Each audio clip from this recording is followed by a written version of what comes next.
we need to talk about something in the new WoW update. The follower dungeons. They are not so great. Let's watch the video and we go over some things. A new feature that a lot of folks are already very excited about is follower dungeons. You'll be able to queue for all 8 Dragonflight dungeons on normal difficulty with between 1 and 4 players, and the game will fill in your group composition gaps with NPCs. Sounds great in the beginning, and it is good for one thing, dungeon quests. It's great for that, because, well, obviously you will have problems finding people for the dungeon you need to go in. At least that's what I ran to all the time. So it's good for that. If you don't have a tank in your group, you can still queue up and you'll have an NPC tank to take all of those heavy hits. You can even queue up all by yourself and have a full group of NPCs to explore the dungeon with. You can lead the NPCs. Yeah, sounds good, right? I did 2 dungeons, as a healer and as a damage dealer. It went the best as a damage dealer, because there were basically no problems at all. As a healer on the other side, oh boy, let me tell you, you don't want to do that as a healer. You will have aggro all the time. I even died at the boss fight.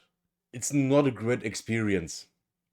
The entire dungeon was slow to move on, and all the time I was on the edge of dying just from healing. And I didn't even do any overhealing, which to my knowledge doesn't even create aggro anymore. So why did I have the aggro all the time? I don't know. The tank just didn't hold any aggro. So yeah, as a healer, you are not in a good spot doing this shit.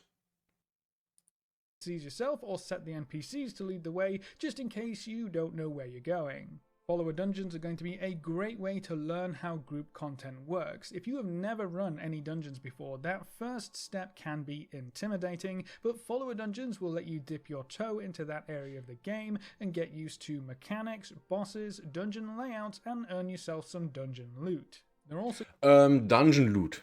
Yeah, you wish. 2 dungeons and 0 loot. 0 loot outside of white items for your transmogs. That's all the loot that you will get when it comes to items.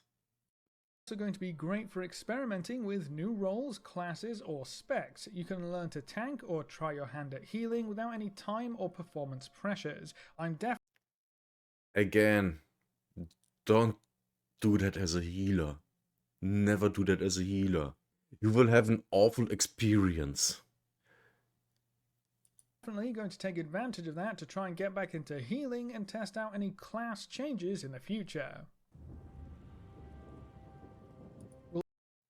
So, that's already that.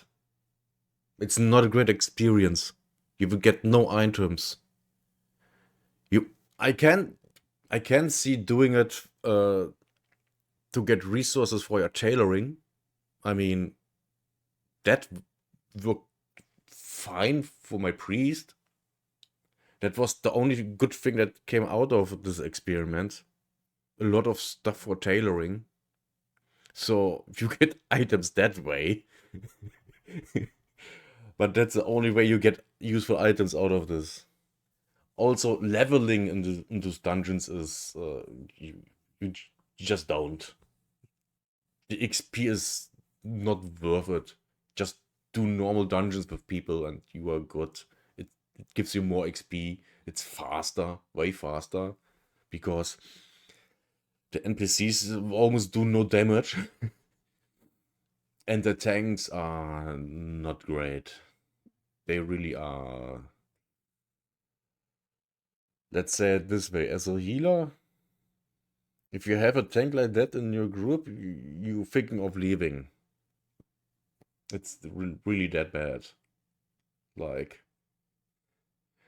the tank pulls a group, and there's an archer, and he doesn't pull the archer. The archer is attacking you because you are healing. Tank doesn't give a fuck. You're just letting you die to the archer because you have aggro from healing. Yeah, so that's the experience you can expect from this. A lot of wasting time, almost getting killed, not getting any loot, and being quite annoyed. Another thing that got added by Blizzard with modern Blizzard quality and doesn't really fulfill a purpose outside of getting dungeon quests done and maybe farming fabric for tailoring. That's all. Yeah. Sounds like fun, right? But the second season of Discovery is starting soon, so something to look forward and WoW. Yeah, that will be fun.